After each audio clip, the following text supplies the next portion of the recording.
Imaginez grandir entre deux mondes. À la maison, on parle une langue différente de celle de l'école. Les traditions familiales ne sont pas toujours comprises par les amis. Cette situation, des millions d'hommes et de femmes d'origine africaine en Occident la vivent chaque jour. La double culture est une richesse, mais aussi un défi. Comment concilier ces deux univers? Faut-il choisir entre l'un et l'autre?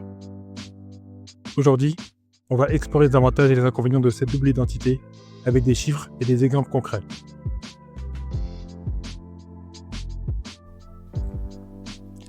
Bonjour et bienvenue sur cette nouvelle vidéo du Profil Noir.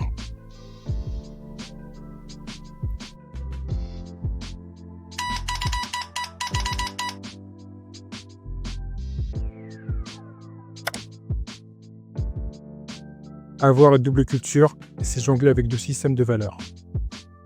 Quels sont les principaux défis auxquels les personnes de la communauté font face? Identité et appartenance. Beaucoup ressentent un tiraillement entre la culture d'origine et celle du pays d'accueil. À la maison, certaines pratiques sont attendues. À l'extérieur, il faut s'adapter à d'autres codes. Une étude de l'INED de 2022 montre que 68% des jeunes issus de l'immigration déclarent avoir déjà ressenti un conflit entre leur culture d'origine et celle de leur pays de résidence. Pression sociale et familiale. Parfois, la famille attend un respect total des traditions, alors que la société encourage l'individualisme et l'émancipation. On peut le voir dans la relation entre les parents et les enfants qui sont différentes que l'on soit d'Afrique ou d'Occident. Cela peut créer un sentiment d'être trop africain pour les occidentaux et trop occidental pour la communauté. Discrimination et préjugés. Selon une étude du Défenseur des droits faite en 2021, les personnes issues de l'immigration africaine sont 3 fois plus susceptibles d'être discriminées à l'embauche que le reste de la population. Djenaba, née en France de parents sénégalais, se sent française à l'école, mais sénégalaise à la maison. Lorsqu'elle visite le Sénégal, on l'appelle la Toubab.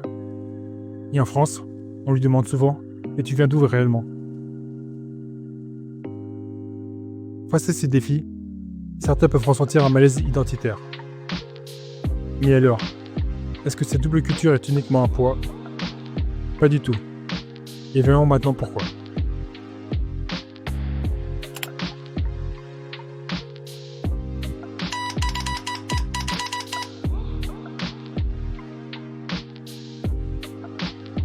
Malgré ces défis, avoir deux cultures est un atout inestimable. Voici pourquoi. Bilinguisme et ouverture d'esprit. Les études montrent que les personnes bilingues développent une meilleure capacité d'adaptation et de résolution de problèmes. Une recherche menée par l'Université de Chicago en 2020 indique que les enfants bilingues sont 50% plus performants dans les tâches demandant de la flexibilité cognitive. Compétences culturelles et professionnelles. Comprendre plusieurs modes de pensée est un avantage sur le marché du travail, notamment dans les métiers internationaux. Selon une étude du McKinsey Global Institute de 2019, les entreprises valorisent de plus en plus la diversité culturelle qui améliore la productivité de 35%. Résilience et capacité d'adaptation. Grandir entre deux cultures apprend à naviguer entre différents environnements et à s'adapter facilement aux changements. Une enquête du Pew Research Center de 2021 montre que 72% des jeunes ayant une double culture se sentent plus aptes à gérer des situations complexes. Éducation et valeurs. La double culture permet de bénéficier du meilleur des deux mondes.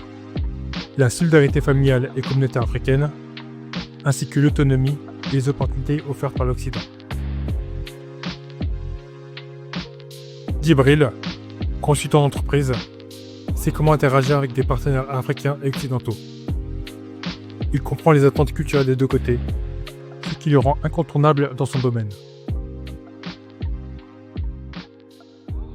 Si cette double culture est une force, une question revient souvent. Doit-on choisir entre ces deux identités ?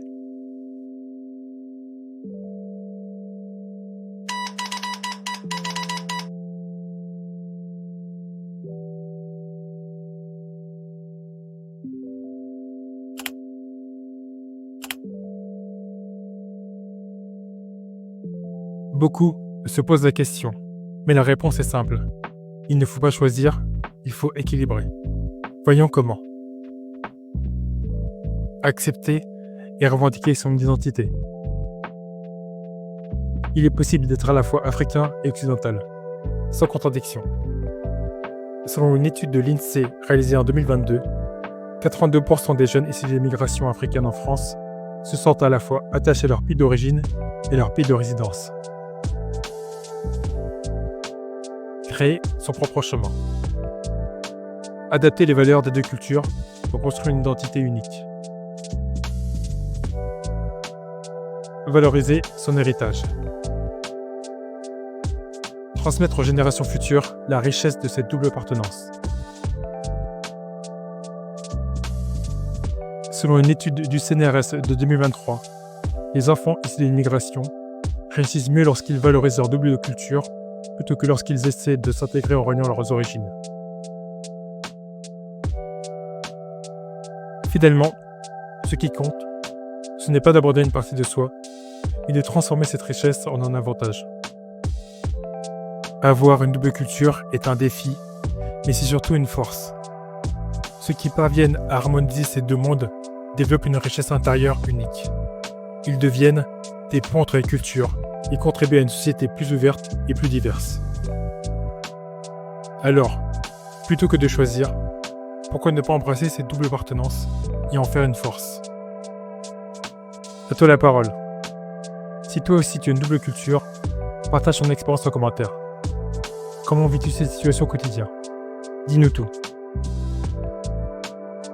Et n'hésitez pas à me laisser un commentaire pour me donner votre avis ou pour me suggérer des sujets que vous aimeriez que je traite dans mes prochaines vidéos.